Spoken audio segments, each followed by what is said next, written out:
मुलीचा मृतदेह गादीत गुंडाळून आईवडील गावी निघाले. पोलिसांनी अडवताच बिंग फुटलं. छत्रपती संभाजीनगरमधील हादरवणारी घटना. छत्रपती संभाजीनगरच्या वाळूज महानगर परिसरात एक धक्कादायक घटना उघडकीस आली आहे. वडगाव कोल्हाटी येथील साबळे कुटुंब गावी जात असताना तिसगाव चौफुली येथे त्यांच्या गादीत संशयास्पदरित्या काहीतरी गुंडाळले असल्याची माहिती पोलिसांना मिळाली. माहिती मिळताच पोलिसांनी तात्काळ घटनास्थळी धाव घेत गादीची तपासणी केली. गादी उघडून पाहिले असता त्यामध्ये 20 वर्षीय नंदनी राजू धिवरे या तरुणीचा मृतदेह आढळून आला. या प्रकारामुळे परिसरात एकच खळबळ उडाली. पोलिसांनी अधिक चौकशी केली असता संबंधित तरुणीच्या सावत्र आईवडिलांनी मुलीने गळफास घेतला असून तिचा मृतदेह गावाकडे अंत्यसंस्कारासाठी घेऊन जात होतो अशी माहिती दिली. मात्र परिस्थिती संशयास्पद वाटत असल्याने पोलिसांनी मृतदेह तातडीने घाटी रुग्णालयात पाठवून शवविच्छेदनासाठी ठेवला आहे. दरम्यान पुढील तपासासाठी सावत्र आईवडिलांना ताब्यात घेण्यात आले असून मृत्यूचे नेमके कारण शवविच्छेदन अहवालानंतर स्पष्ट होणार आहे.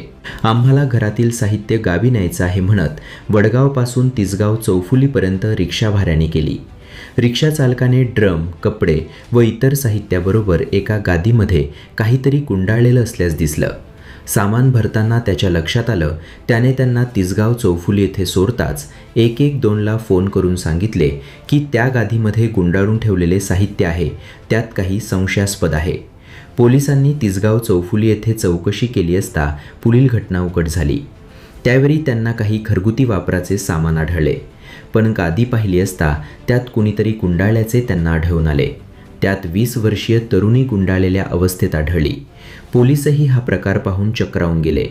मुलीचे अफेअर होते, त्यामुळे तिने गळफास घेतला. आम्ही गावी घेऊन निघालो होतो असे आईचे म्हणणे आहे.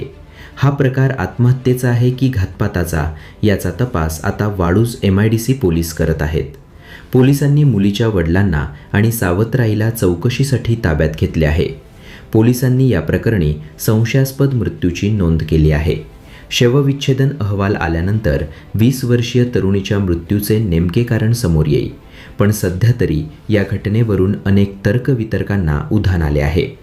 या मृत्यूचे कारण समोर आल्यावर पुढील कारवाई करण्यात येईल.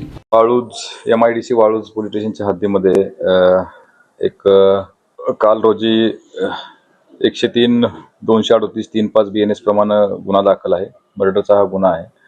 याच्यामध्ये एका 22 वर्षीय तरुणीचा खुना प्रकरणी तिची आई आणि तिचे वडील आणि आईचा भाऊ म्हणजे तिचा मामा असे 3 आरोपींवर गुन्हा दाखल आहे. याच्यामधले 2 आरोपी अटक आहेत आणि या प्रकरणी पुढील तपास वाळूज पोलीस स्टेशनचे अधिकारी करत आहेत.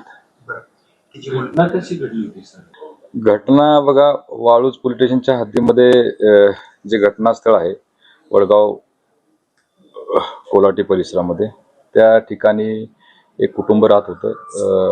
त्यामध्ये आई आणि मुलीमध्ये विसंवाद किंवा वाद किंवा तणावाचं वातावरण होतं. त्यामुळं आईनं त्या मुलीला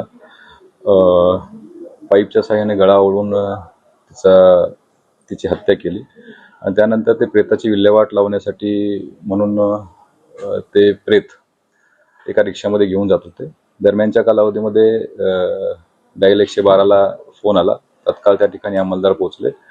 त्यांनाही संशय आल्यानंतर त्यांनी अधिकाऱ्यांना बोलवून घेतलं. अधिकाऱ्यांनी पूर्ण त्याच्यामध्ये चौकशी केल्यानंतर असं लक्षात आलं की याच्यामध्ये काहीतरी घातपाताचा प्रकार असू शकतो आणि त्यानंतर ते प्रेत उत्तरीय तपासणीसाठी पाठवण्यात आलं घाटी रुग्णालयामध्ये. त्याच्या PM रिपोर्ट आल्यानंतर आणि एकंदरीत सर्व घटनास्थळ भेट आणि त्यानंतर तिच्या आईवडिलाकडे चौकशी केल्यानंतर हे लक्षात आलं की याच्यामध्ये हत्येचा प्रकार झालेला आहे. त्या प्रमाणे काल रोजी हत्येचा गुन्हा दाखल झालेला आहे 103 BNS प्रमाणे आणि याच्यामध्ये जे 3 आरोपींविरुद्ध गुन्हा दाखल आहे, 2 आरोपी अटक आहे, 1 आरोपी अटकेसाठी पथक रवाना करण्यात आलेला आहे.